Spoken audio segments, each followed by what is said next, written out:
কে কে কে ওখানে? কে ওখানে? কে ওখানে?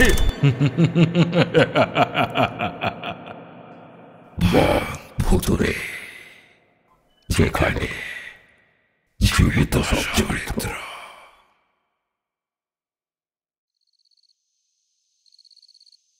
জঙ্গলের বাইরে দাঁড়িয়ে অনেকক্ষণ ধরে জঙ্গলের ভেতরের অবস্থাটাকে বুঝে নেওয়ার চেষ্টা করছিল একদল সেপাই।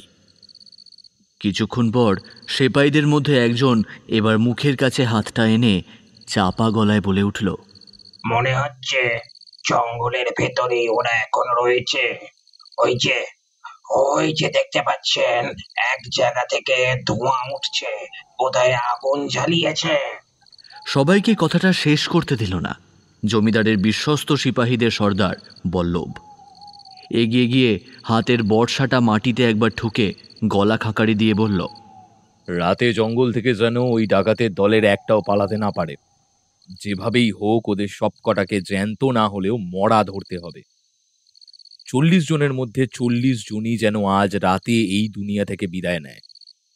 অন্ধকারে ঘোড়ার পিঠে বসেই কথাটা বলে উঠল সেপাই সেনা বল্লভ রায়।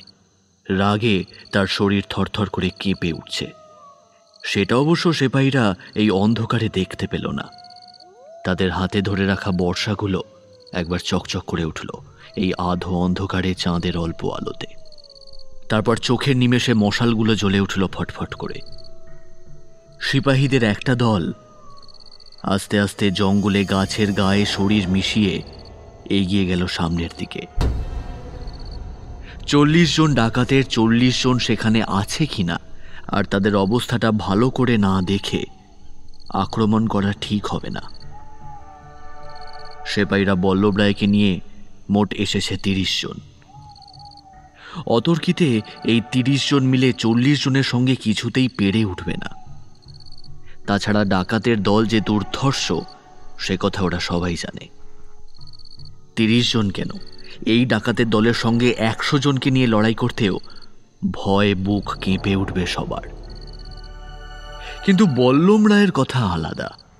সে খোলা হাতে খেপে ওঠা ষাঁড়কে পর্যন্ত কাবুতে আনতে পারে। কুস্তির মাটিতে সে একা 2 জনের সঙ্গে লড়াই করতে পারে। বল্লভ রায়ের এমন গর্জন শুনে সিপাহীর দল থরথর করে কেঁপে উঠল একবার। তারপর 10 জনের একটা দলের মধ্যে 2 জন মশাল জ্বালালো। একজন রইল সামনের দিকে আর একজন পিছনের দিকে। বাকিরা মাটিতে একরকম হামাগুড়ি দিয়ে এগিয়ে গেল সামনের দিকে। জঙ্গলটা সামনের দিকে বেশ খানিকটা হালকা হয়ে এসেছে। তারপর আরেকটু ভেতরের দিকে গেলেই জঙ্গলটা গভীর। সেই গভীর জঙ্গলের সামনে গোল মতো জায়গায় গাছপালা কেটে নিয়ে ডাকাতের দল তাদের আস্তানা করেছে।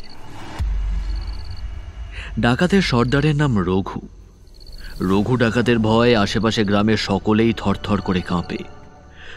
রঘু ডাকাত কিন্তু অন্য ডাকাতদের মতো আগে থেকে জানান দিয়ে যায় না। সে হামলা করে অতর্কিতে। বল্লভ রায় একবার চারপাশে সতর্ক দৃষ্টি নিক্ষেপ করে বলল, খবরদার, রঘু ডাকাত যেন বুঝতে না পারে।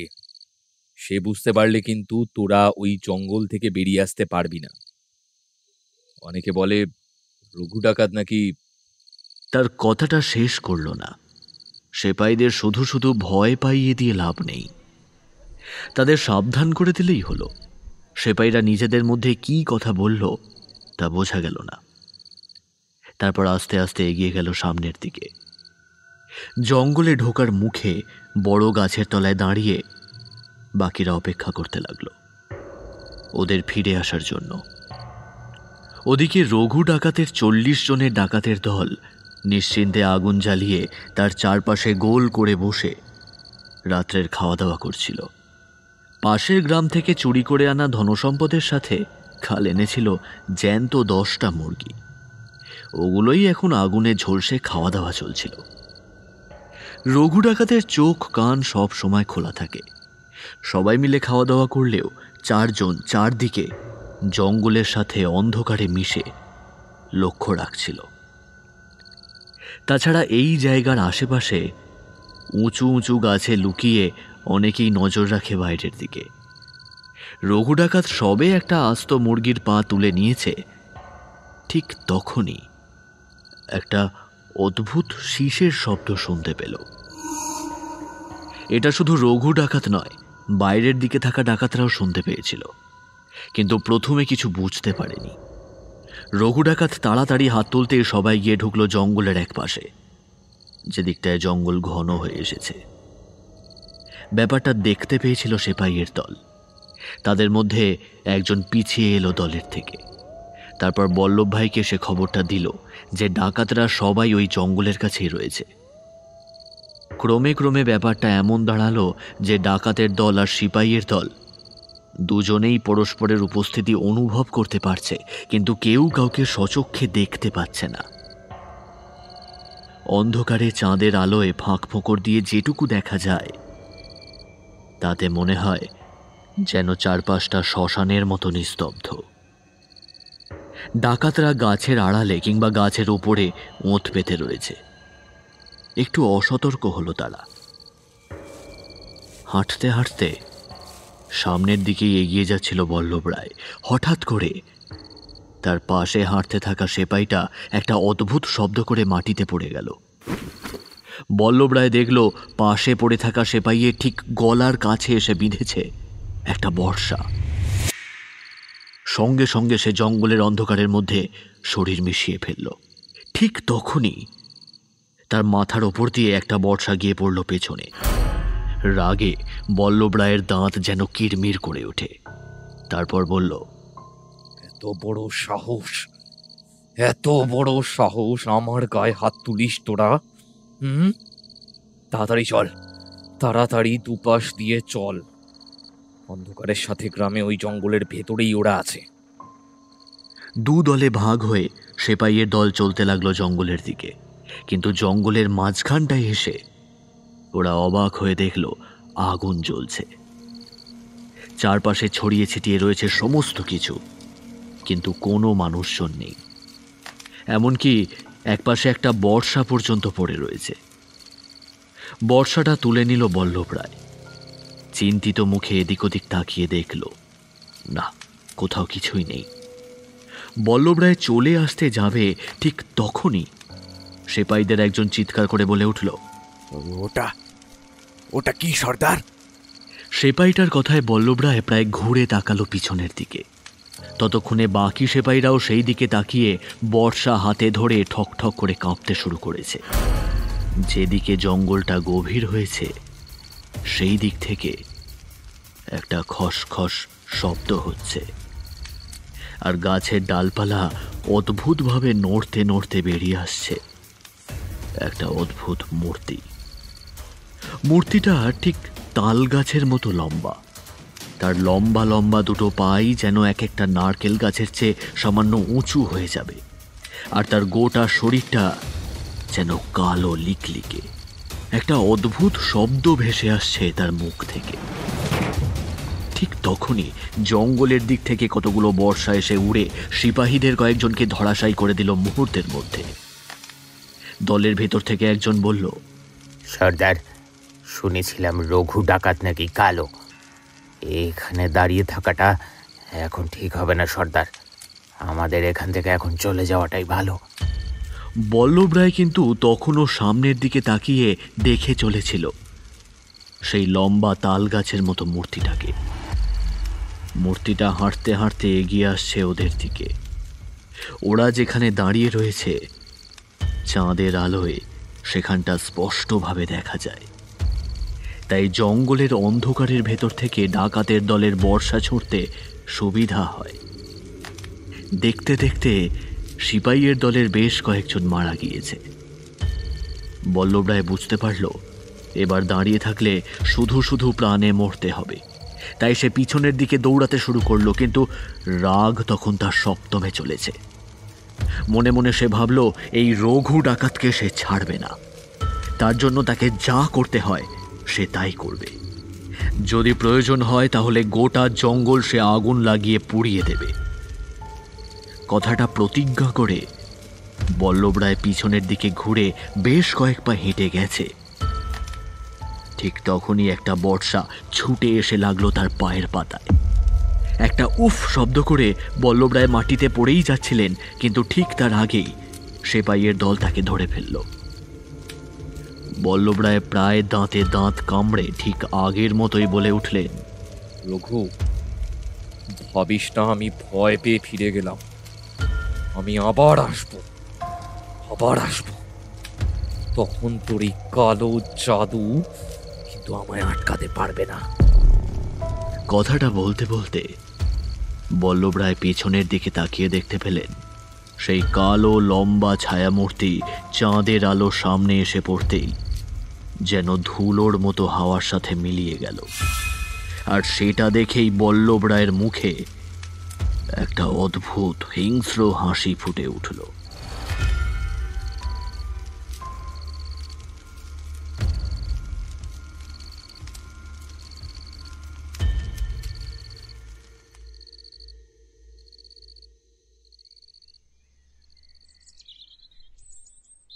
বল্লভ, তোমার মুখ থেকে আমি এ কথা আশা করতে পারি না।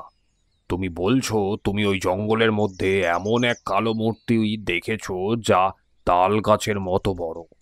তুমি এসব কথা বিশ্বাস করো? তোমায় আমি বীর যোদ্ধা ভেবেছিলাম, তোমায় আমি সাহসী ভেবেছিলাম তুমিই পারবে, একমাত্র তুমিই পারবে রঘু ডাকাতকে। জমিদার মশাই তার বসার জায়গায় বসে একটা হাত মুঠো করে পাশে রাখা টেবিলের ওপর আঘাত করলেন।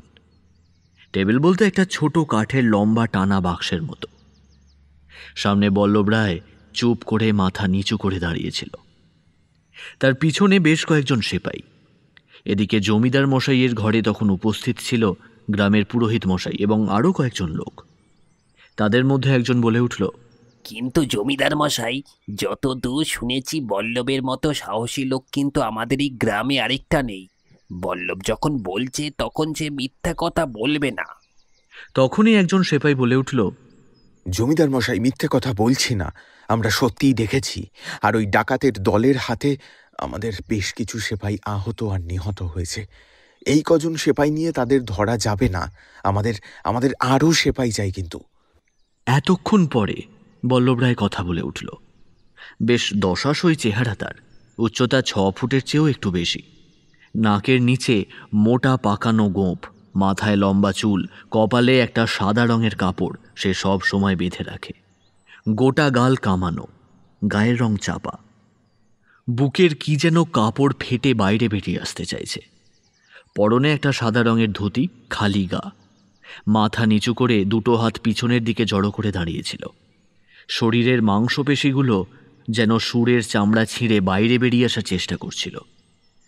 এমন একটা ভীষণ দর্শন লোক যে কিছু একটা দেখে ভয় পেতে পারে, সেটা বিশ্বাস করতেই কেমন যেন কষ্ট হয়। কিন্তু যাকে আমরা দেখেছি সে মানুষ নয় জমিদার মশাই। অমন কিছু এর আগে আমরা কখনো দেখিনি। ওই রঘু ডাকাত নিশ্চয়ই কোনো কিছু একটা জানে, আর তা না হলে নিশ্চয়ই তার সাথে এমন কেউ আছে যে কালা জাদু দিয়ে ওদের ডাকতে পারে। ওদের মানে? কার কথা বলছো তুমি? আমার মনে হয় ওটা একটা জিন। ওই জিন ডেকে এনেছে রঘু ডাকাতের নিজে, না হলে কোনোভাবে রঘু ডাকাত নিজে জিন রাখা শিখেছে। কিন্তু ওই জিন চাঁদের আলোয় এসে দাঁড়াতে পারেনি, তার আগেই হাওয়ায় মিশে গেছে। অন্ধকারই হলো তার রাজত্ব। তাকে আমরা দিনের বেলায় ধরব। দিনের বেলা তার ওই কালো জাদু চলবে না। বল্লভ রায়ের কথাটা জমিদারের কেমন যেন মনে ধরল। তাই এবার পাশে বসে থাকা নায়েবের দিকে তাকিয়ে বলল, আপনি কি বলেন? দিনের বেলা ওই জঙ্গলে যদি আমরা বেশি করে সেপাই পাঠাই তাহলে কি ওদের ধরা যাবে? নায়েবের বেশ বয়স হয়েছে, চোখের ওপর একটা মোটা গোছের চশমা। সেই চশমাটাকে একটু তুলে নিয়ে খুব খুব করে কেশে বলে উঠল, চেষ্টা তো করে যেতেই হবে জমিদার মশাই, কিন্তু দিনের আলোয় রঘু ডাকাতকে আজ পর্যন্ত কেউ দেখেনি। শুধু দূর দূর গ্রামের কয়েকজন ছাড়া আর রঘু ডাকাতের পোষা লোকজন ছাড়া দিনের বেলায় ওইদিকে কেউ যায় না। কিন্তু রঘু ডাকাত কখনো বের হয় না। সে যে কোথায় থাকে সেটাই তো কেউ জানে না। সে বাইরে আসে রাতের বেলায়। কিন্তু দিনের বেলা সে কোথাও না কোথাও তো থাকে নাকি? সেই জঙ্গলের মধ্যে হোক কিংবা অন্য কোথাও। জমিদার মশাই, দিনের বেলায় যদি ওই গোটা জঙ্গলটা আগুন লাগিয়ে দেওয়া যায়? বল্লভ রায়ের কথা শুনে জমিদার মশাই সহ সেখানে উপস্থিত সকলে কেমন যেন চমকে উঠল। বল্লভ রায়ের দুটো চোখে যেন আগুন জ্বলছে। সেই দুটো চোখের দিকে তাকিয়ে জমিদার মশাই পর্যন্ত কেমন যেন থমকে গেলেন। বল্লভকে তিনি ভালো করেই চেনেন। একবার যখন সে কথাটা বলেছে, তখন এর শেষ না দেখে সে ছাড়বে না। আর শুধু তাই নয়, এই রূপনারায়ণ গ্রামে বল্লভ রায়কে ভয় করে না এমন মানুষ কিন্তু খুব কমই আছে। নেহাত বল্লভ রায় জমিদার মশাইয়ের অনুগত, না হলে জমিদার মশাইকে সরিয়ে তার জায়গা দখল করতে বল্লভ রায়ের খুব বেশি সময় লাগবে বলে জমিদার মশাই নিজেও মনে করেন না। তিনি একটু দ্বিধার সাথেই বললেন, কিন্তু বল্লভ, গোটা জঙ্গল পুড়িয়ে দিলে তো অনেক পশু পাখি মারা যাবে। তাছাড়া জঙ্গলের ওপারে আরেকটা গ্রাম রয়েছে, সেদিকেও যদি আগুন লেগে যায়? জঙ্গলের এপাশ দিয়ে আমরা আগুন লাগিয়ে দেব, জঙ্গল পুড়তে পুড়তে যাবে। তার আগে না হয় ওপাশের গ্রামে গিয়ে সবাইকে সাবধান করে দেব। এতক্ষণ পর পুরোহিত মশাই কথা বলে উঠলেন। তিনি বললেন, কিন্তু এত বড় অন্যায় কাজ করা কি ঠিক হবে? এতগুলো মানুষকে আগুনে পুড়িয়ে মারা, আর তাছাড়া ওরা তো কারো জীবন নষ্ট করেনি। আর ওই গ্রামের যদি কেউ মারা যায়, আর এতগুলো গাছকে পুড়িয়ে মারাও তো ঠিক হবে না। পুরোহিত মশাই শান্তশিষ্ট মানুষ। তিনি এইসব ভয়ঙ্কর কথা শুনে কেমন যেন ভয় পেয়ে গিয়েছিলেন। জমিদার মশাই একটু রাগী গলায় বললেন, ওতে কিছু হবে না পুরোহিত মশাই। এই গ্রামের মন্দিরে একটা পুজো করে বেশ ব্রাহ্মণ ভোজন করিয়ে গরিব দুঃখীদের কিছু দান করলেই এ পাপ মিটে যাবে। সব পাপ মিটে যায় না জমিদার মশাই, মাঝে মাঝে পাপ কিন্তু অন্য রূপ নিয়ে ফিরে আসে। ও কাজ আপনি করবেন না।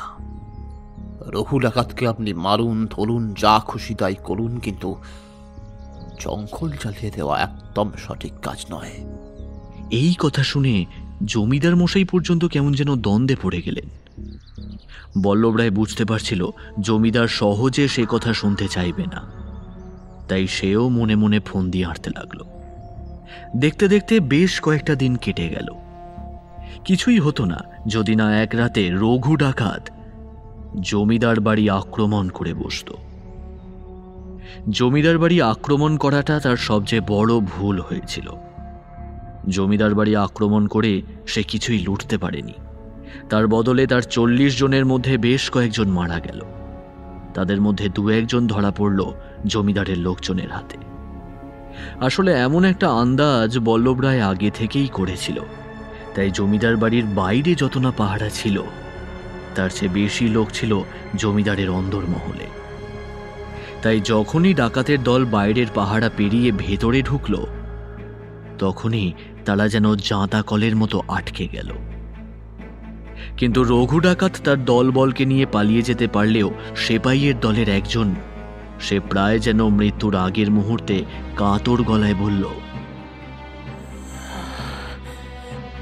ডাকাতের দলের এক তান্ত্রিক আছে, সে কি একটা মন্ত্র বীর করে পড়ে আমার দিকে এক মুঠো ধুলো জুড়ে মারতে লাগলো। আর এরপরেই আমার গোটা শরীর যেন পাথরের মতো হয়ে গেল। আর তখনই রঘু ডাকাতের এক সৌদাগরের বর্ষার খোঁজে আমার চোখটা। সিপাহীর কথাও বিশ্বাস করা যায় না, কিন্তু মৃত্যুর পথে থাকা কোনো মানুষ মিথ্যে কথা বলতে পারে না? পারে না। লোকটার একটা চোখ একেবারেই নষ্ট হয়ে গেছে।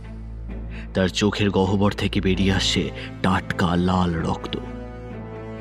যে কজন মরেছিল তাদের সংখ্যা খুব বেশি নয়, কিন্তু ডাকাতের দলের সংখ্যা হিসেব করে দেখা গেল তাদের দলে মারা গেছে 10 জন। তাহলে বাকি রইল 30 জন। আর সেদিন রাতেই বল্লভ রায় গোটা জঙ্গলে আগুন লাগিয়ে দেওয়ার সিদ্ধান্ত নিল। আসলে রূপনারায়ণের পূর্ব দিকে বেশ বড় জঙ্গলটা। জঙ্গলটা পেরিয়ে গেলে ওপাশে আরেকটা গ্রাম পড়ে, তার নাম রায়দিঘি।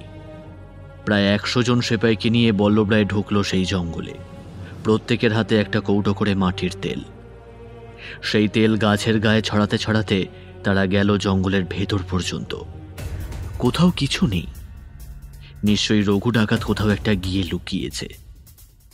গোটা জঙ্গল ঘুরে তারা মাটির তেল ছড়িয়ে দিয়ে আগুন লাগিয়ে দিল। আস্তে আস্তে জ্বলতে শুরু করলো গোটা জঙ্গলটা। সিপাহীদের মধ্যে হুলুস্থুলু পড়ে গেল। একটা কাজ ভুল হয়ে গেছে। জঙ্গলে আগুন লাগানোর সময় কোনোভাবেই তারা ব্যাপারটা বুঝতে পারেনি। জঙ্গলের এক পাশ থেকে তেল ছড়াতে ছড়াতে অন্য পাশে গিয়ে তারপর আগুন লাগিয়ে বেরিয়ে যাওয়ার কথা ছিল তাদের, কিন্তু তেল ছড়ানো হয়ে গেছে সর্বত্র, আর তারপর আগুন লাগানো হয়ে গেছে। রায়দিঘি গ্রামের দিক থেকে যত দ্রুত পারল জঙ্গলের ভেতর দিয়ে ছুটতে শুরু করলো তারা বাইরের দিকে। ছুটতে ছুটতে তারা সকলেই এর ওর পায়ে হুমড়ি খেয়ে কোনো সময় পড়ল, কখনো বা হাতের বর্ষা ছেড়ে প্রাণপণে জঙ্গলের ডালপালায় খোঁচা খেতে খেতে ছুটল। আর আগুন যেন সমুদ্রের ঢেউয়ের মতো ওদের পিছু পিছু ছুটে আসতে লাগলো। এক্ষুনি যেন আগুনের লেলিহান শিখা আকাশ পর্যন্ত উঠে ছুটে এসে ঝাঁপিয়ে পড়বে ওদের ওপর। সিপাহীদের চিৎকার, চেঁচামেচি, দৌড়াদৌড়ি সবকিছুতে গোটা জঙ্গল যেন মুখরিত হয়ে উঠল। আর তার সাথে জঙ্গলের মধ্যে আগুন লেগে গেল। জঙ্গলের ভেতরে আশ্রিত শিয়াল এবং আরও কিছু নিম্ন শ্রেণীর পশু পাখি সবাই একসাথে উল্লাসে নিজেদের ঘর ছেড়ে বেরিয়ে পড়তে লাগলো। গোটা জঙ্গল জুড়ে যেন এক দক্ষ যজ্ঞ শুরু হয়েছে। এই সব কিছুর মধ্যে একটা ব্যাপার ঘটে গেল। সেপাইদের দল সেটা প্রথমে খেয়াল করেনি, পরেই বুঝতে পারল। সবাই ফিরে এলেও 2 জন ফিরে আসেনি এখনো। এক বল্লভ রায়, আর অন্যজন হল তার এক বিশ্বস্ত সেপাই। সবাই ভাবল বল্লভ রায় বোধহয় ওই আগুনে পুড়েই মারা গেছে, কিন্তু না, আসল সত্যিটা কারোরই জানা ছিল না। ওই আগুনে পুড়তে থাকা জঙ্গলের কাছে দাঁড়িয়ে থাকা যায় না, তারা ফিরে আসে।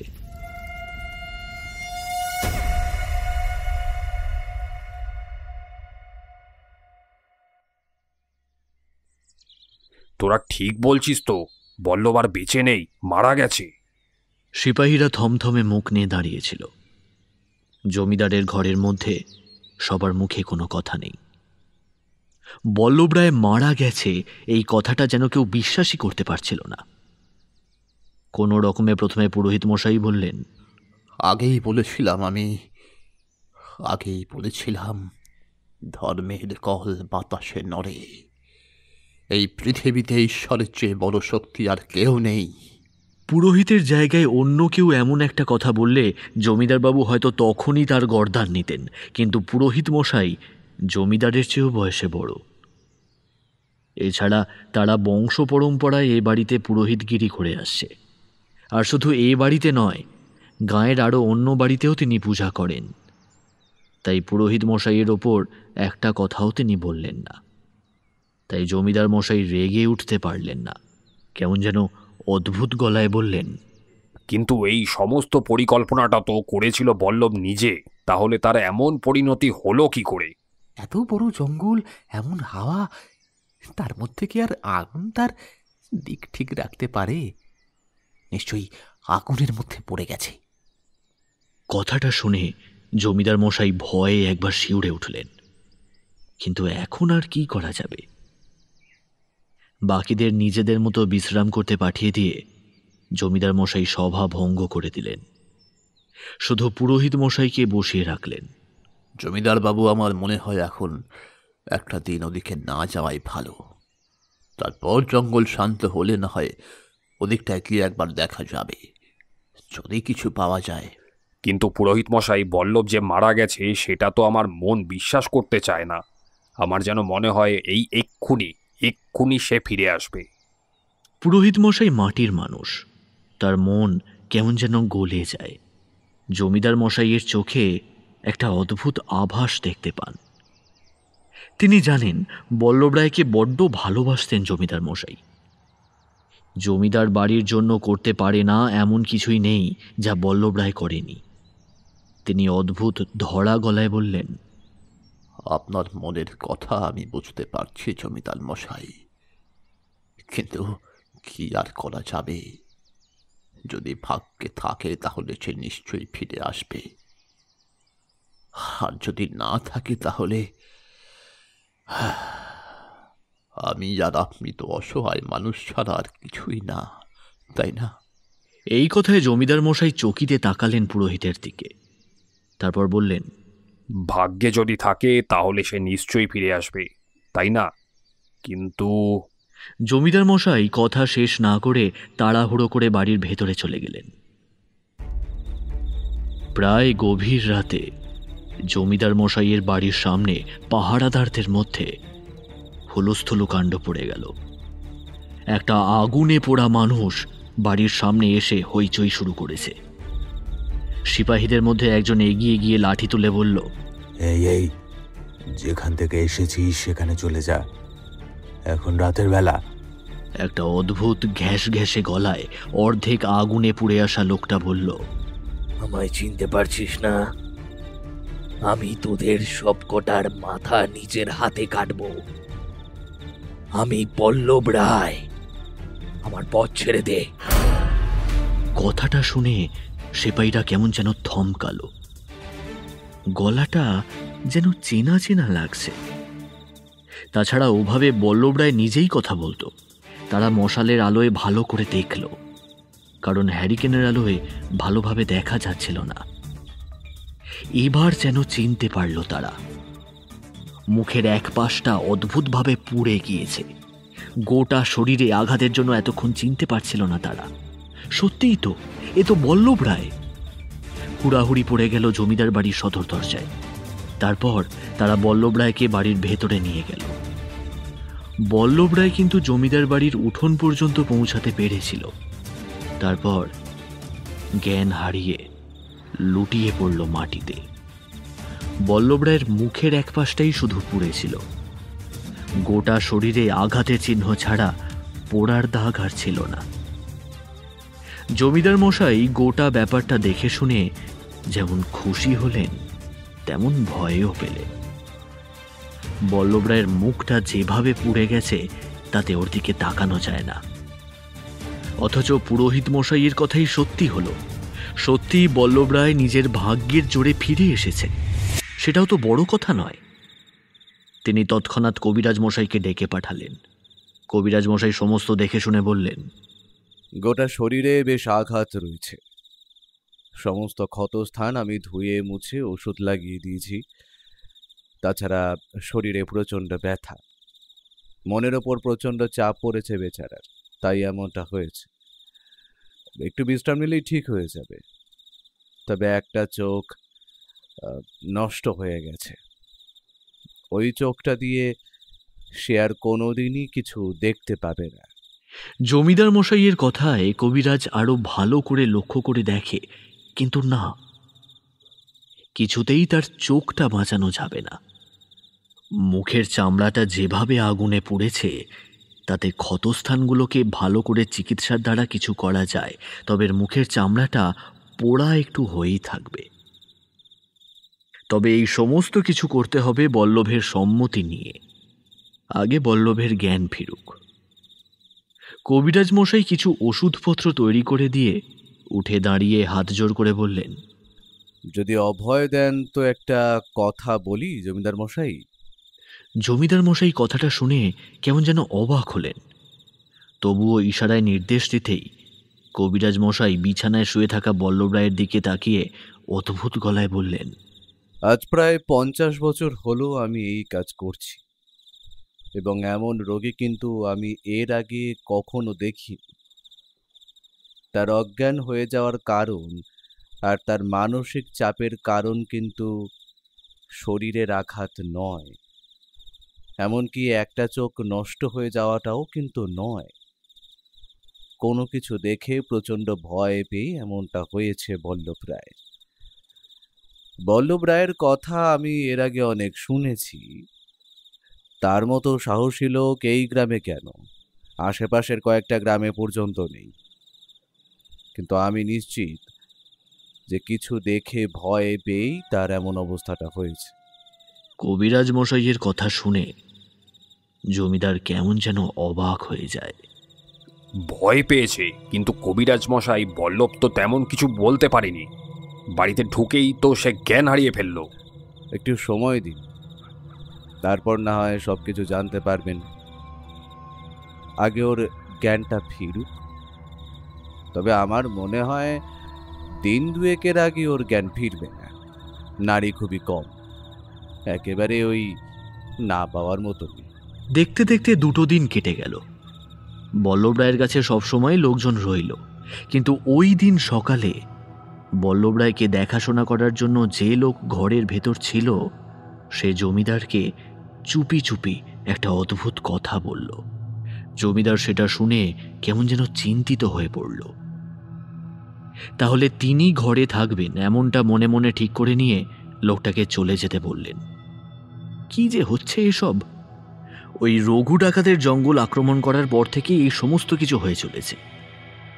তাহলে কি সত্যিই রঘু ডাকাত কালো জিন? না হলে বল্লভের মতো একজন লোককে ভয় পাইয়ে দিল কি করে? রাতের বেলা জমিদার মশাই বল্লভের ঘরে এক পাশে একটা লম্বা চেয়ারে বসে রইলেন। বল্লভ রায় বিছানায় শুয়ে রয়েছে, এখনো তার জ্ঞান ফেরেনি। মাঝখানে একবার নাকি চোখ খুলেছিল, খানিকটা জলও খেয়েছে, তারপরে আবার চোখ বুজেছে। চোখের সামনে বল্লভের মতন একজন লোককে ওভাবে বিছানায় প্রায় মরার মতো শুয়ে থাকতে দেখে জমিদার মশাইয়ের বুকের ভেতরটা কেমন যেন শূন্য হয়েছিল। তার শক্তি যে অনেকটাই হঠাৎ করে কমে যাবে সেটা বোঝা যায়।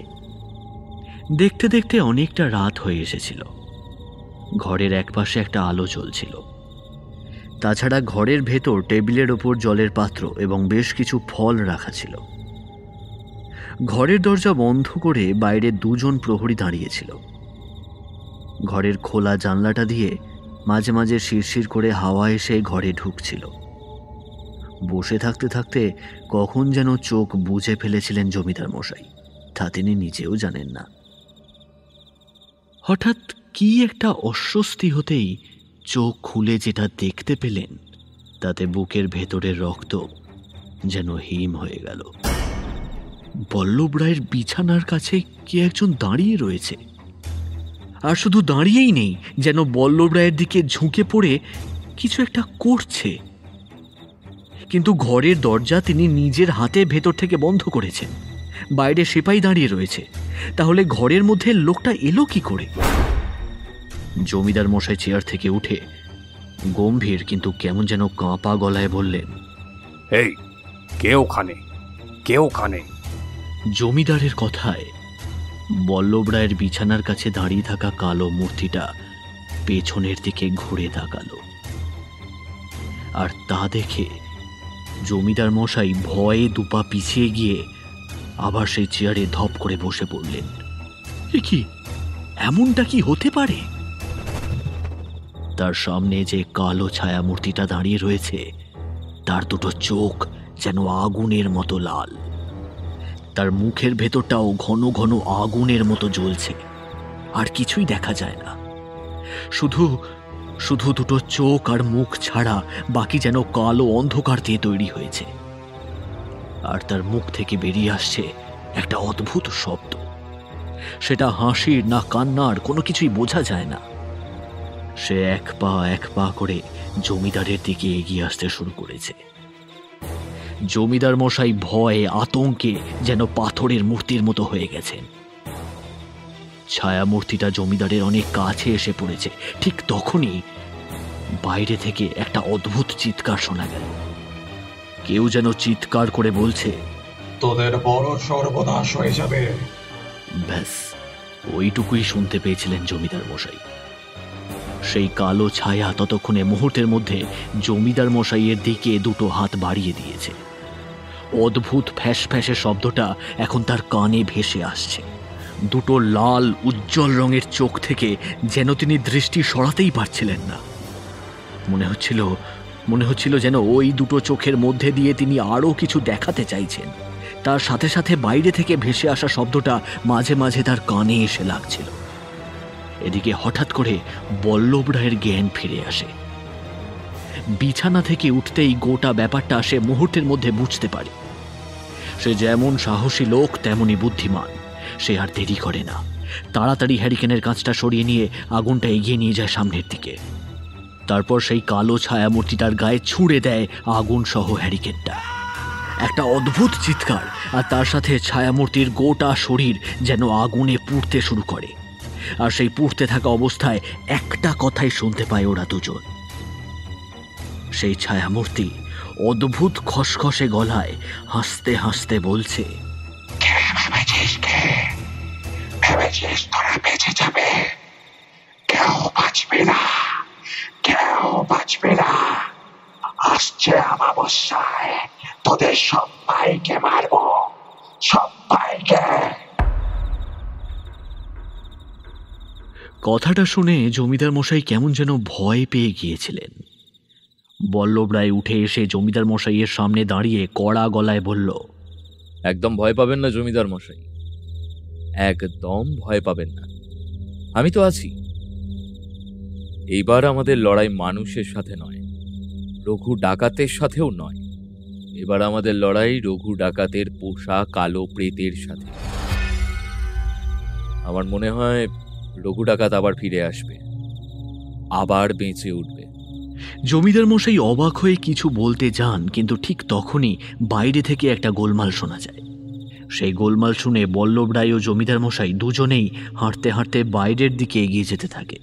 তোদের বড় সর্বনাশ হয়ে যাবে। সামনের অমাবস্যা রাত তোদের কাছে বড় ভালো নয়, তোদের কাছে ভালো নয়। তোদের বড় সাবধানে থাকতে হবে রে, বড় সাবধানে থাকতে হবে। কিন্তু কেন? আমরা আবার সাবধানে থাকবোই বা কেন? কি হয়েছে? তোরা কি করেছিস তোরা নিজেই জানিস না। তোরা তোরা রক্তচক্ষুকে জাগরিত করেছিস। রক্তচক্ষুকে রক্তচক্ষু যখন একবার জেগেছে তখন সে কাউকে ছাড়বে না, কাউকে ছাড়বে না। রক্তচক্ষু মানে ওই মাটির তলায় যে ছিল? তান্ত্রিকের চোখ কেমন যেন ভয় আরো গোল গোল হয়ে গেল। তার গোটা মুখে গোঁফদারির জঙ্গল, তার গা থেকে একটা মেটে গন্ধ ভেসে আসছে বারবার। কথা বলতে গেলেই তার মুখ থেকে ভেসে আসা পচা গন্ধটা বুঝিয়ে দেয় তার মুখে ভীষণ দুর্গন্ধ। তাছাড়া গায়ের এখানে ওখানে অদ্ভুত ফোসকা পড়ে রয়েছে। নখ দিয়ে ঘষতে ঘষতে বুকের কাছে খানিকটা চামড়া উঠে গিয়েছে। লোকটাকে দারোয়ানরা ঢুকতে দিচ্ছিল না। জমিদার আর বল্লভ রায় যখন জমিদার বাড়ির ঝুল বারান্দার কাছে এসে দাঁড়ায়, তখনই ওদেরকে দেখতে পেয়ে লোকটা চিৎকার করে বলে উঠেছিল, তোদের কপালে বড় বিপদ নাচছে। তোরা তোরা সাবধান হও, তোমরাও সাবধান হও। আমি তোমাদের সাহায্য করার জন্যই এখানে এসেছি। হ্যাঁ। জমিদার মশাই আর বল্লভের কথায় তাকে ভেতরে আসতে দেওয়া হয়। চারপাশে তখন ঘুটঘুটে অন্ধকার। জমিদার বাড়ির দারোয়ানেরা এই সমস্ত ব্যাপারে কিছুই বুঝতে পারে না, কারণ কয়েকদিন ধরে যা হয়ে চলেছে জমিদার বাড়িতে, এর মধ্যে নতুন করে ভাবার মতো কিছুই নেই। একটা গোপন ঘরে জমিদার মশাই, নায়েব মশাই, বল্লভ রায় আর সেই তান্ত্রিক এসে বসেছে। তান্ত্রিকের কথা শুনে ওরা বুঝতে পারছিল সবে কিছু একটা শুরু হয়েছে এবং এখনই তার শেষ হবে না। কিন্তু সাধু বাবা, আপনি যে রক্তচক্ষুর কথা বলছেন তার ব্যাপারে আমরা যতটা জানি সে বড়ই ভয়ানক। তাকে একবার জাগালে তাকে আটকানো খুব একটা সহজ কাজ নয়। কিন্তু তাকে জাগিয়েছে কে? তান্ত্রিক কিন্তু কিছু বলল না, চুপ করে সোজা তাকিয়ে রইল বল্লভ রায়ের দিকে। বল্লভের মুখটা এমনিতেই কেমন যেন ভয়ঙ্কর হয়েছিল। তার মুখের এক পাশটা পুড়ে গেছে, সেভাবেই একটা চোখ বন্ধ হয়ে রয়েছে। সেদিকে কাপড় বেঁধে দিয়ে গেছে কবিরাজ মশাই। এমন একটা অদ্ভুত অর্ধেক মোমের মতো মুখ নিয়ে সে কথা বলছে। বল্লভ রায় বলল, আমি কি ইচ্ছে করে করেছি নাকি? আমি তো বুঝতেই পারিনি যে ওটা। তুই যে বুঝতে পারিসনি সেটা আমিও জানি, কিন্তু এখন যা হবার তা তো হয়ে গেছে। এখন এই বিপদ থেকে তোদের বাঁচতে হবে। তবে রক্তচক্ষুকে আটকাতে গেলে তার জন্য একটা অতি ভয়ঙ্কর কাজ তোদের করতে হবে। তান্ত্রিক কথাগুলো বলতে বলতে অদ্ভুতভাবে তার মুখটা সামনের দিকে নিয়ে এলো। ঘরের মাঝখানে একটা কাঠের বড় টেবিলের ওপর একটা মোমবাতি জ্বলছিল। মোমবাতির মোমটা গলে গলে পড়ছিল নিচের দিকে। এটা জমিদার বাড়ির নিচের দিকে একটা গোপন কক্ষ। শলা পরামর্শের জন্য জমিদার মশাই এই ঘর কাজে লাগায়। ঘরের জানালা দরজা সমস্তটাই বন্ধ। ঘরের ওপরের দিকে পাশাপাশি দুটো ঘুলঘুলি রয়েছে বাইরের বাতাস ভেতরে আসার জন্য, তবে বাইরে থেকে এই ঘরটা দেখা সম্ভব নয়। বেশ কিছুক্ষণ বসে থাকার পর তান্ত্রিক উঠে দাঁড়ালো। তারপর বল্লভ রায়ের একদম পিছনের দিকে এসে বলল, যে তাকে জাগিয়েছে একমাত্র সেই তাকে ঘুম পাড়াতে পারবে, কিন্তু তার জন্য নিজের রক্ত দিয়ে তাকে তার দাম দিতে হবে। অসম্ভব, এ হতে পারে না। আমি সামান্য অপদেবতার কাছে মাথা নিচু করতে পারবো না। এসব কথা বিশ্বাস করছেন কেন? এসব কিচ্ছু নয়। এসব কিচ্ছু নয়? তাহলে তোদের জমিদার মশাই নিজে বলুক যে আজ রাতে এসে ওই ঘরে কিচ্ছু দেখতে পাইনি। আর যদি কিছু না হতো তাহলে আমি এখানে আসতাম কেন আসতাম? কথাটা শুনে জমিদার মশাই কেমন যেন একবার ভয় পেয়ে কেঁপে উঠলেন। আজ রাতে তো তিনি বল্লভের ঘরে সত্যিই তাকে দেখতে পেয়েছেন, সে এসেছিল। যদি জমিদার মশাই না থাকতেন তাহলে হয়তো বল্লভের কোনো একটা ক্ষতি হয়ে যেত। তিনি চিৎকার করে উঠেছিলেন বলেই তো সে তাকে ছেড়ে দিয়েছিল, কিন্তু হঠাৎ করে সে চলে গেল কেন? তান্ত্রিক সোজা জমিদার মশাইয়ের দিকে তাকিয়েছিল। চোখে চোখ পড়তেই তান্ত্রিকের মুখে একটা অদ্ভুত হাসি দেখা গেল। তারপর জমিদার মশাইয়ের দিকে তাকিয়ে হেসে বলল,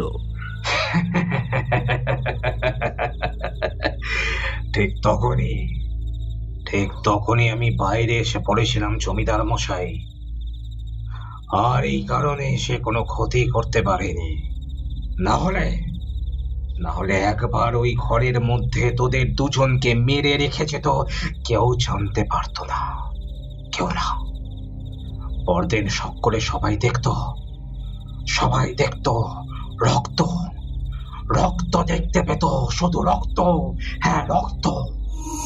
তান্ত্রিকের গলাটা কেমন যেন হয়ে আসে, যেন মনে হয় জমিদার মশাইয়ের যেন তার গলা থেকে কথা নয়, তার সাথে টাটকা তাজা রক্ত ঝরে পড়ছে।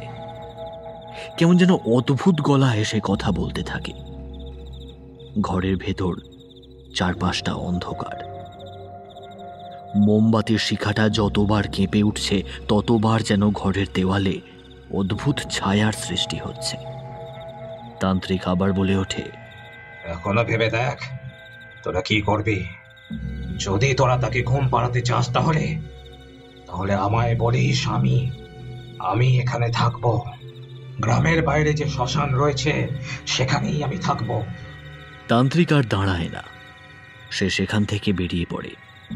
তারপর ওদের তিনজনের মূর্তিকে এক পাশে রেখে হাঁটতে হাঁটতে বেরিয়ে যায় জমিদার বাড়ির সদর দরজা দিয়ে। বেশ কিছুক্ষণ চুপ করে থাকার পর নায়েব বলে উঠল, সাধু বাবার কথা যদি সত্যি হয় তাহলে নিশ্চয়ই কোনো বিপদ রয়েছে জমিদার মশাই। আপনি কি সত্যি কিছু দেখেছেন বল্লভের ঘরে? থাক, আজ এসব নিয়ে আর কোনো কথা নয়। আর বল্লভ, তুই কথাটা একবার ভেবে দেখিস। জমিদার মশাইয়ের গলায় যেন একটা অনুরোধ ঝরে পড়ে। বল্লভ রায় অবাক হয়ে যায়। তারপর তিনজনে নিঃশব্দে সেই ঘর ছেড়ে বাইরে বেরিয়ে যায়। পরদিন সকালে বল্লভ রায় আবার ফিরে আসে জমিদার মশাইয়ের ঘরে। দরজায় ধাক্কা শুনে ভিতরে আসতে বলতেই বল্লভকে দেখে কেমন যেন চমকে উঠলেন জমিদার মশাই। আমি জানতাম বল্লভ, তুই আমার কথা রাখবি না, এটা হতেই পারে না। ওই তান্ত্রিকের দেখা পাওয়ার জন্য তো শ্মশানে যেতে হবে আমাদের। তার ব্যবস্থা আমি করে ফেলেছি, তোকে এসব নিয়ে কিচ্ছু ভাবতে হবে না। তুই যা, বিশ্রাম কর। কবিরাজ আজ বিকেলে আবার আসবে। তোর মুখের চামড়াটা যদি একটু কেটে কুটে। বল্লভের মুখটা কেমন যেন শক্ত হয়ে আসে। কাঁপা গলায় সে বলে, কেন জমিদার মশাই, আমায় কি এইভাবে আপনার ভালো লাগছে না দেখতে? জমিদার মশাই অবাক হয়ে যান। বল্লভ কি তার উপর অভিমান করেছে?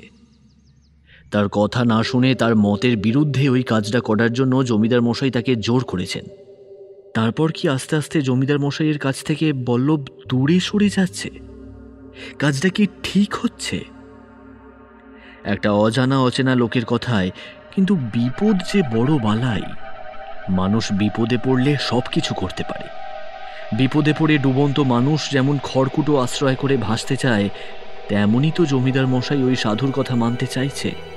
কারণ পুরোহিত মশাই তো বলেই দিয়েছে, ওই গোটা জঙ্গল পুড়িয়ে যে অন্যায় তারা করেছে তার প্রতিফল তারা পাবে। দেখতে দেখতে রূপনারায়ণ গ্রামে বেশ কয়েকটা দিন কেটে যায়। তান্ত্রিকের দেখা পাওয়া গেছে। তার সাথে পরামর্শ করে সামনের শনিবার রাতে ওই জঙ্গলে ঢোকার সিদ্ধান্ত তারা আবার নিয়েছে। পরের দিনই জঙ্গলে আগুন নিভে গিয়েছিল, কিন্তু গোটা জঙ্গলে কেমন যেন চরম দাবদাহ চলতে শুরু করেছিল এবং আশেপাশে যা ছিল সেখানে আগুন পৌঁছে গিয়েছিল। এমনিতেই গ্রামের বাড়িঘর খড়ের চালের, তারপরে এখানে ওখানে ছড়িয়ে আছে ধানের ক্ষেত, ধানের গোলা। জঙ্গল থেকে আগুনের ফুলকি উড়ে গিয়ে সেই গোলা আর ধানের মধ্যে পড়ে সর্বনাশটা ঘটিয়েছিল। কিন্তু কেউ ঘুণাক্ষরেও জানতে পারেনি আসল কাজটা করেছিল জমিদার। জমিদারের নির্দেশে তার সিপাহীরা সকলের মুখ বন্ধ করে রেখেছিল। আর যাই হোক না কেন, রঘু ডাকাতকে তো পুড়িয়ে মারা গেছে। কিন্তু আশ্চর্য ব্যাপার হলো, জঙ্গলে ঢুকে চারপাশে খুঁজেও কিন্তু কোথাও রঘু ডাকাতের মৃতদেহ পাওয়া যায়নি। শুধু তাই নয়, রঘু ডাকাতের সাঙ্গপাঙ্গদেরও কোথাও খুঁজে পাওয়া যায়নি।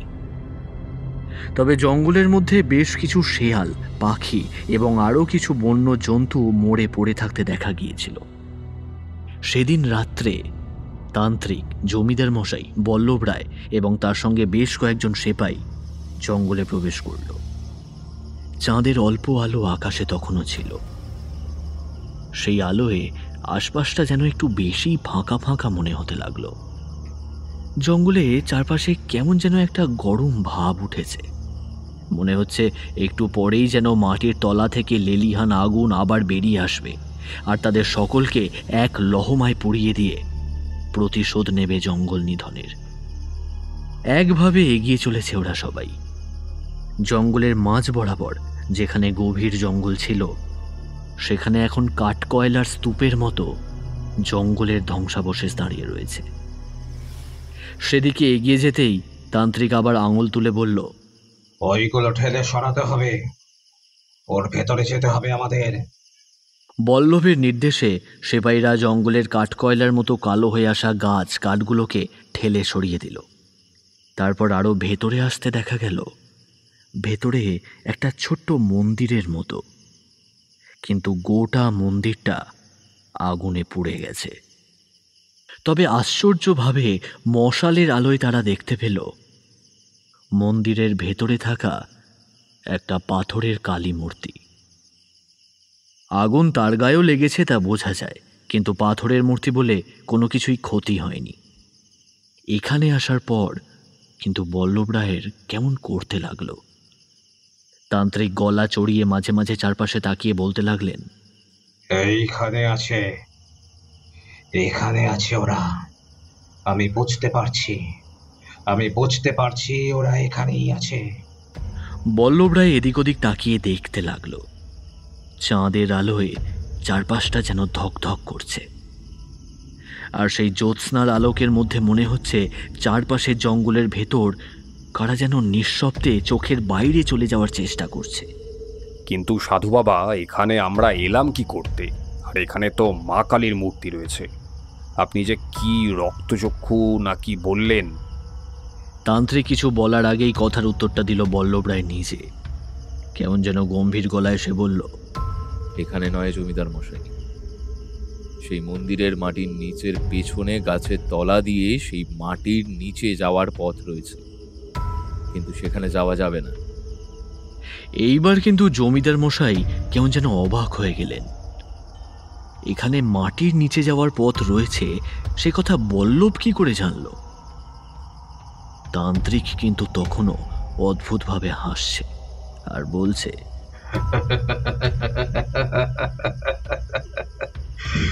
জমিদার মশাই, তুমি সবকিছু জানো না, সবকিছু জানো না তুমি, তাই এই কথা বলতে পারছো সবকিছু তুমি জানো না। কথাটা বলেই তান্ত্রিক হাঁটতে হাঁটতে মন্দিরের পিছনের দিকে গেল। সেই গাছটা, যেই গাছের কাছ থেকে মন্দিরের নিচ পর্যন্ত পথ ছিল, সেখানটা গিয়ে দাঁড়ালো। তারপর সিপাহীদের বলতেই মশালের আলো তারা এগিয়ে ধরল গাছের একদম গুঁড়ির দিকে। গুঁড়ির কাছটা ভেঙে চুরে পথ আটকে রয়েছে। সেগুলো সরিয়ে দিতেই দেখা গেল গাছের মাঝখান দিয়ে একটা সুড়ঙ্গ পথ নিচে নেমে গেছে। বেশ খানিকটা সময় ধরে ওরা সকলে গিয়ে ঢুকলো সেখানে। উপরে রইল বেশ কিছু সেপাই। নিচে নেমে মশালের আলোয় ওরা চারিদিকে তাকিয়ে যে দৃশ্যটা দেখতে পেল, তাতে কেমন যেন জমিদারের অন্তরস্থ পর্যন্ত কেঁপে উঠল। চারপাশে ছড়িয়ে রয়েছে পুড়ে যাওয়া মানুষের মৃতদেহ, আর তার মধ্যেই এক পাশে রয়েছে একটা ছোট্ট মন্দিরের মতো ঘর। সেখানে কিছু একটা রয়েছে। তান্ত্রিক সেদিকেই এগিয়ে গেল প্রথমে, তারপর বলল, এই সেই রক্তচক্ষুর দেবতা, যাকে যাকে জাগিয়ে তুলেছে ওই বল্লভ রায়, তাই বল্লভের রক্ত দিয়ে তাকে শান্ত করতে হবে। কি করতে হবে সে কথা আগে থেকেই তান্ত্রিক বলে রেখেছিল। সেই মতো সেখানে এগিয়ে গেল বল্লভ রায়। মূর্তিটা বেশ ছোট, দেখে মনে হয় পাথরের কিংবা অন্য কোনো ধাতুর হবে। এমন কালো কুচকুচে মূর্তি এর আগে জমিদার মশাই দেখেনি। মূর্তিটার দুটো হাত দুপাশে ছড়িয়ে রাখা রয়েছে। দুটো হাতের মধ্যে একটা হাতে ধরে রয়েছে একটা বোধহয় মানুষের মাথা, আর একটা হাতে ধরা রয়েছে একটা অস্ত্র। তবে সেগুলো তেমন ভয়ের নয়। আসলে সবচেয়ে ভয়ঙ্কর ব্যাপারটা হলো মূর্তিটার চোখ। তার দুটো চোখ নয়, বরং কপালের ঠিক মাঝখানে লম্বাটে একটাই চোখ রয়েছে। বাকি সবকিছুই অতি সাধারণ একটা মেয়ে মানুষের মতো হলেও এই চোখটাই যেন আলাদা করে দিয়েছে তাকে অন্যদের থেকে। জমিদার মশাইয়ের কেমন যেন মনে হলো পাথরের মূর্তিটার চোখটা কেমন যেন লাল। বল্লভ সামনের দিকে এগিয়ে গেল। সেখানে ঢোকার পর থেকে তার কেমন যেন একটা অদ্ভুত অনুভূতি হচ্ছিল। সে মূর্তিটার কাছে এগিয়ে গিয়ে তান্ত্রিকের কথা মতো একটা ছুরি দিয়ে নিজের ডান হাতের খানিকটা কাটল, তারপর রক্ত এগিয়ে দিল। সেই মুহূর্তে পিছনে দাঁড়িয়ে থাকা জমিদার মশাই মশাল হাতে সমস্তটা দেখে চলেছে। বল্লভ যেই নিচু হয়ে মূর্তির পায়ে রক্তটা দিয়ে মাথা নিচু করে বোধহয় ক্ষমা প্রার্থনা করতে গেছে, ঠিক তখনই চোখে একটা অদ্ভুত কাণ্ড ঘটে গেল। এতক্ষণ তান্ত্রিক অন্ধকারে যে কোথায় সরে গিয়েছিল তা কেউ খেয়াল করেনি। এক মুহূর্তের জন্য তান্ত্রিক আবার এসে দাঁড়ালো বল্লভের পাশে। মুহূর্তের মধ্যে তার হাতে উঠে এলো একটা মস্ত বড় রামদা। জমিদার মশাই ব্যাপারটা দেখে বাধা দেওয়ার আগেই মাথার ওপর সেটা তুলে সজোরে একবার নামিয়ে আনলো তান্ত্রিক, আর তাতেই বল্লভের কাটা মুন্ডটা ছিটকে গিয়ে পড়ল সেই মূর্তির পায়ের কাছে। ঘটনার আকস্মিকতায় জমিদার মশাই এতটাই ভয় পেয়ে গিয়েছিলেন যে তিনি কিছুক্ষণ কিছুই বলতে পারলেন না।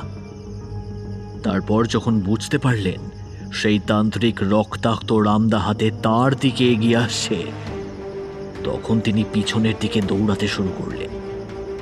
পিছনের দিকে দৌড়াতে দৌড়াতে তিনি হাতে ধরে থাকা মশালটা একবার ছুঁড়ে দিলেন তান্ত্রিকের দিকে। তিনি যদি ওই মশালটা ছুঁড়ে না দিতেন তাহলে হয়তো আরো কারো প্রাণ যেত। মুহূর্তের মধ্যে তিনি ছুটে এসে উঠে গেলেন সেই গাছের গুঁড়ির কাছের ছোট রাস্তাটা দিয়ে। সেপাইদের নির্দেশ দিলেন নিচে থেকে যে উঠে আসবে বর্ষা দিয়ে তাকে যেন খুঁচিয়ে মারা হয়। জমিদার মশাই নিজে এক সেপাইয়ের হাত থেকে বর্ষা নিয়ে এলেন। তারপর যেই সেই গাছের গুঁড়ির ভেতর থেকে তান্ত্রিক উঁকি দিয়েছে, সঙ্গে সঙ্গে একটা বর্ষা গিয়ে গাঁথল তার একটা চোখে।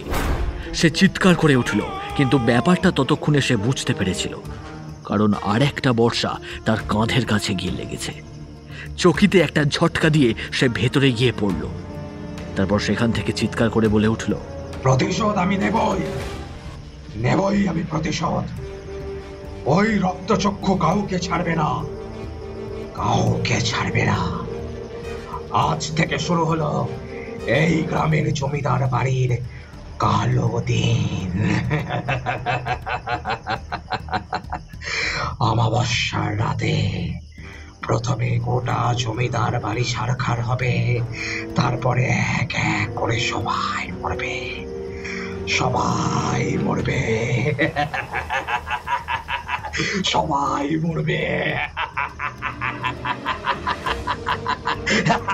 জমিদার মশাই কিছুই বুঝতে পারছিলেন না কি করা উচিত।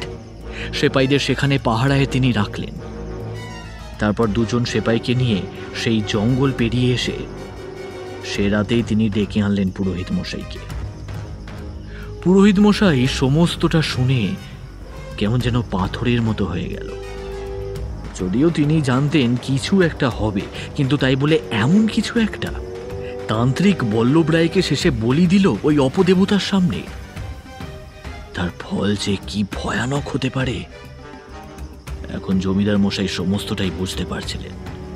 তান্ত্রিকের তার বাড়িতে আসা, তারপর তার সাথে কথা বলে এখান পর্যন্ত তাকে নিয়ে আসা, সবকিছুই ওই তান্ত্রিকের সাথে নিশ্চয়ই ওই রঘু ডাকাতের কোনো যোগ রয়েছে।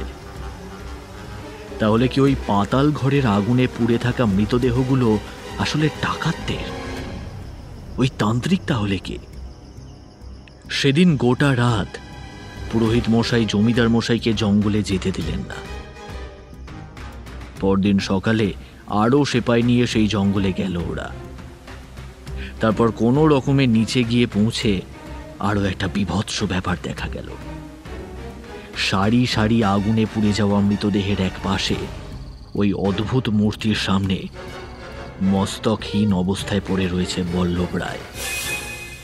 মাথাটা গিয়ে পড়েছে মূর্তির একদম পায়ের কাছে। কিন্তু কাল রাতে দেখা সেই তান্ত্রিক কোথাও নেই। খোঁজ করার পরেও যখন তাকে পাওয়া গেল না, তখন সবাই কেমন যেন হতাশ হয়ে পড়ল। পুরোহিত মশাই বললেন, এই মৃতদেহগুলো এইখানে এইভাবে থাকতে দিলে হবে না। এগুলোকে এখান থেকে সরিয়ে নিয়ে ওই গ্রামের দিকে নিয়ে যেতে হবে। তারপরে পুরোহিত মশাইয়ের কথা শেষ করার আগেই ঘরের কোনো একটা প্রান্ত থেকে একটা অদ্ভুত গোঙানির মতো শব্দ ভেসে আসলো। সবাই সচকিত হয়ে উঠল। এদিক ওদিক ঘোরাফেরা করতে করতে একজন সেপাই দেওয়ালের এক পাশে এগিয়ে গেছে। হঠাৎ করে তার বুকে এসে বিঁধেছে একটা বর্ষা। একটা অদ্ভুত শব্দ করে সে মাটিতে ধপ করে পড়ে গেল। সঙ্গে সঙ্গে দেখা গেল দেওয়ালের এক পাশে বোধহয় পাথর সরিয়ে বেরিয়ে এসেছে সেই তান্ত্রিক। তার হাতে একটা বর্ষা। তার একটা চোখ দিয়ে রক্ত বেরিয়ে এসে পড়ে শুকিয়ে গেছে। এমন বীভৎস মূর্তি দেখে সেপাইদের মধ্যে অনেকেই ভয় পেল বটে, কিন্তু তান্ত্রিকের শক্তি তখন অনেকটাই কমে এসেছে। সে ভালোভাবে দাঁড়িয়ে থাকতে পারছে না, থরথর করে কাঁপছে। তাকে কাবু করতে খুব একটা সময় লাগলো না। তবে এই সব করতে গিয়ে খোয়া গেল আরো দুজন সেপাই। পুড়ে যাওয়া মৃতদেহগুলো সব তুলে আনা হলো এক এক করে। তারপর গ্রামের শ্মশানে তাদের পুড়িয়ে দেওয়ার চিন্তা ভাবনা হয়েছিল, কিন্তু এই সময় জমিদার মশাই রাগে গর্জন করতে করতে হঠাৎ একটা অদ্ভুত প্রস্তাব রাখলেন। ওই ডাকাতটাকে আমি এত সহজে ছাড়বো না। ওই পুড়ে যাওয়া মৃতদেহগুলোকে গ্রামের শ্মশানের কাছেই পোড়ানো হবে। তবে ওই ডাকাতটাকে জ্যান্ত ওই আগুনের মধ্যে বেঁধে রাখা হবে, যাতে ওর চোখের সামনে ছটপট করে মরে।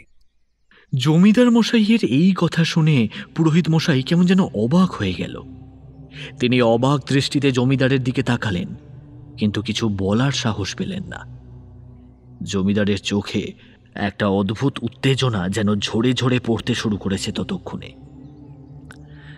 গ্রামের সবাই তখন জড়ো হয়েছে শ্মশানে।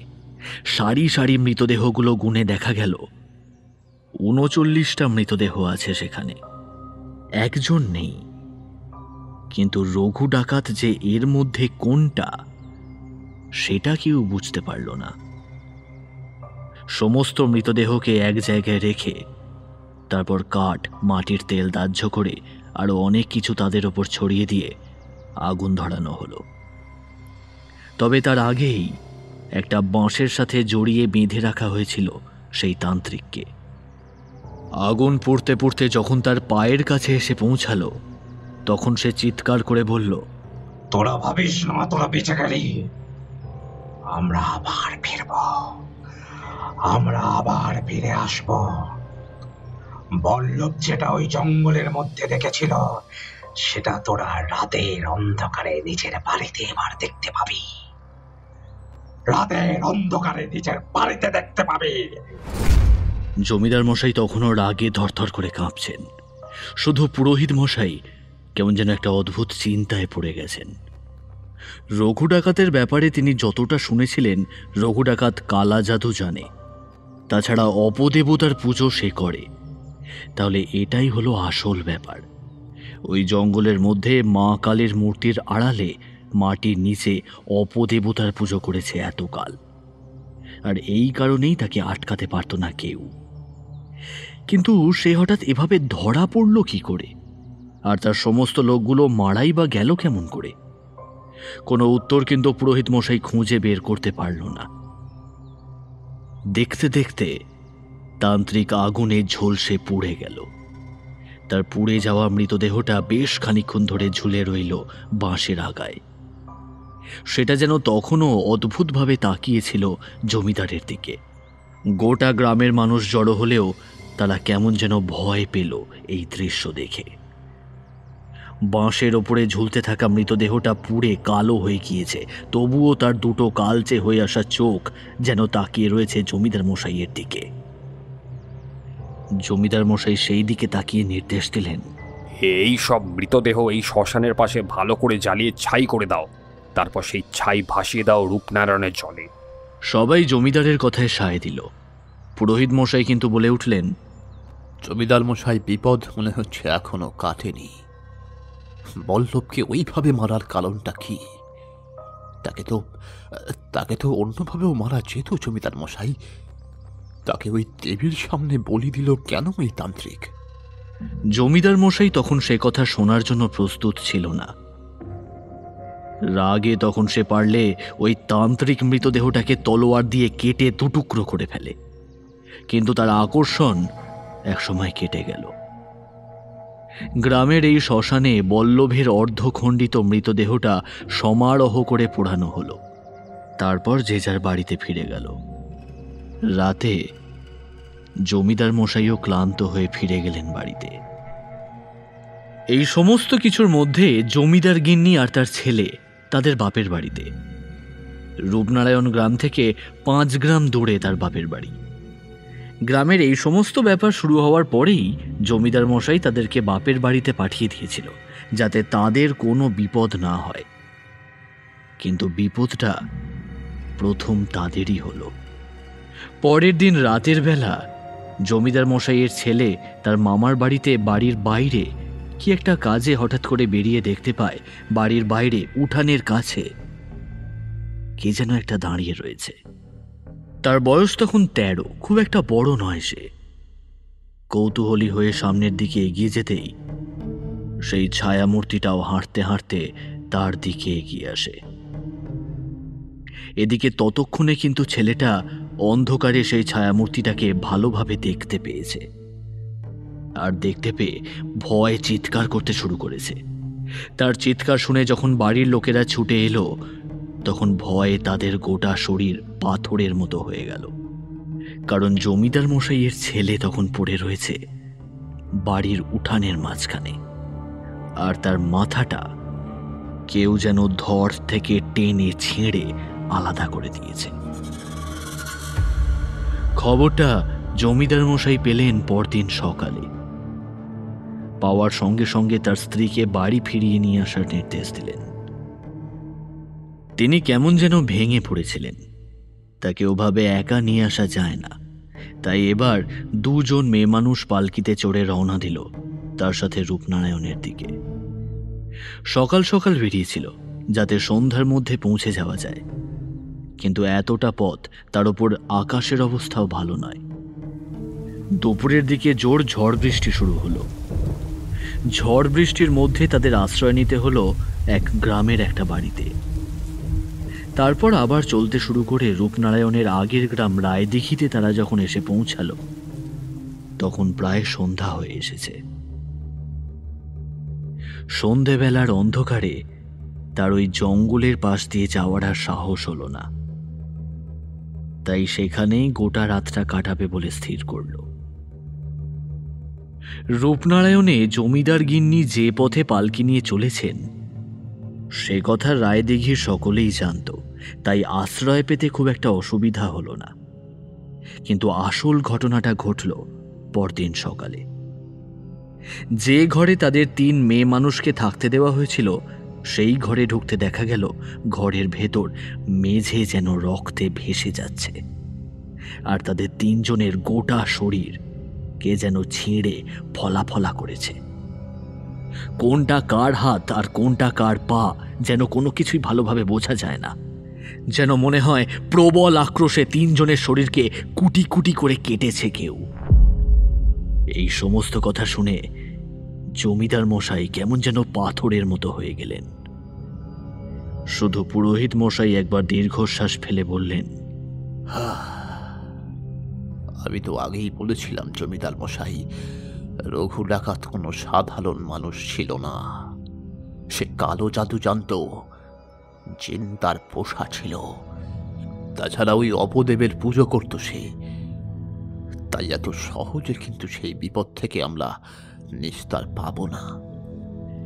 জমিদার মশাই কোনো কথা বলতে পারলেন না। তিনি কেমন যেন পাথরের মতো হয়ে গেলেন। তার গোটা শরীর ধীরে ধীরে ভেঙে পড়তে লাগলো। পুরোহিত মশাই অনেক চেষ্টা করেছিলেন জমিদার বাড়িতে পুজো করতে। তাছাড়া মাদুলি তাবিজ তৈরি করে জমিদার মশাইকে পরিয়েও দিয়েছিলেন, কিন্তু কোনো লাভই হয়নি। পরের মাসেই অমাবস্যার দিনে রাতে জমিদার মশাই তার বাড়ির দোতলার ঝুল বারান্দা থেকে নিচে লাফিয়ে পড়ে আত্মহত্যা করলেন। সেদিন রাতেই জমিদার বাড়ির আম গাছটার উপর একটা বাজ পড়ে সেটা ভেঙে পড়ল। পুরোহিত মশাই দেখলেন এই বাড়িতে আর কারোর থাকা চলবে না, এই বাড়িতে থাকলে বিপদ হতে পারে। তাই দূর গ্রাম থেকে এক বড় তান্ত্রিককে ডেকে এনে বাড়ি বন্ধন করে তিনি সবাইকে সেখান থেকে চলে যেতে বললেন। জমিদার বাড়ি পরিত্যক্ত হলো। গ্রামের মানুষ নিজেদের মতোই চলতে লাগলো। গ্রামে আর কোনো জমিদার রইল না। জঙ্গলের সেই গাছগুলো কিন্তু নতুন করে আর গজালোও না। জঙ্গলের মাঝখানে যেখানে মা কালীর দেবী মূর্তি ছিল তার পাশেই একটা কুঁড়ে ঘর তৈরি করে পুরোহিত মশাই সেখানে থাকতে শুরু করলেন। দেখতে দেখতে আশেপাশে বাড়িঘর গড়ে উঠল সেখানে। যেখানে জঙ্গল ছিল সেই গোটা জঙ্গলটা আস্তে আস্তে লোকারণ্য হয়ে উঠতে লাগলো। পুরোহিতের আশেপাশে বাড়ি ছিল, কিন্তু জঙ্গলের কাছাকাছি শুধু। সেটাও এবার জঙ্গলের ভেতরে ঢুকে গেল। তবে সেখানে কিন্তু পুরোহিত মশাই নিজের পরিবার নিয়ে থাকতেন না। তার বাড়ির বাকি সকলে থাকতো বাইরে। পুরোহিত মশাই থাকতো জঙ্গলের ভেতরেই, মন্দিরের দেখাশোনা করার জন্য। সবকিছুই ভালোভাবে চলছিল। গোটা গ্রামে শান্তি ফিরে এসেছিল আবার। রঘু ডাকাত আর তার দলের উৎপাত নেই, তবে জমিদার মশাইয়ের এইভাবে মারা যাওয়াটা গ্রামের লোকেদের একটু নাড়িয়ে দিয়েছিল। তবুও ধীরে ধীরে তারা সমস্তটাই আগের মতো করে নেওয়ার চেষ্টা করতে লাগলো। পুরোহিত মশাই গ্রামে একজনকে মোড়ল ঠিক করলেন তার নির্দেশে এই গ্রামের সমস্ত কাজকর্ম হবে। একটা মাথা না থাকলে গ্রাম ভালোভাবে চলে না। জমিদারের কাছের লোকেরা, এমনকি নায়েব মশাই, কবিরাজ মশাই, জ্যোতিষী, তাছাড়া আরো অনেকে মিলে একটা মণ্ডল তৈরি হলো, আর তার প্রধান হলো এক মোড়ল। এইভাবেই গ্রামের জীবন আস্তে আস্তে বাড়তে শুরু করলো।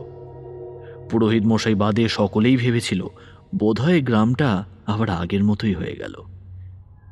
কিন্তু গ্রামের সকল মানুষ এই ধারণাকে নস্যাৎ করে দিয়ে নিজের ঘর থেকে বেশ খানিকটা দূরে মন্দিরের সামনে পাওয়া গেল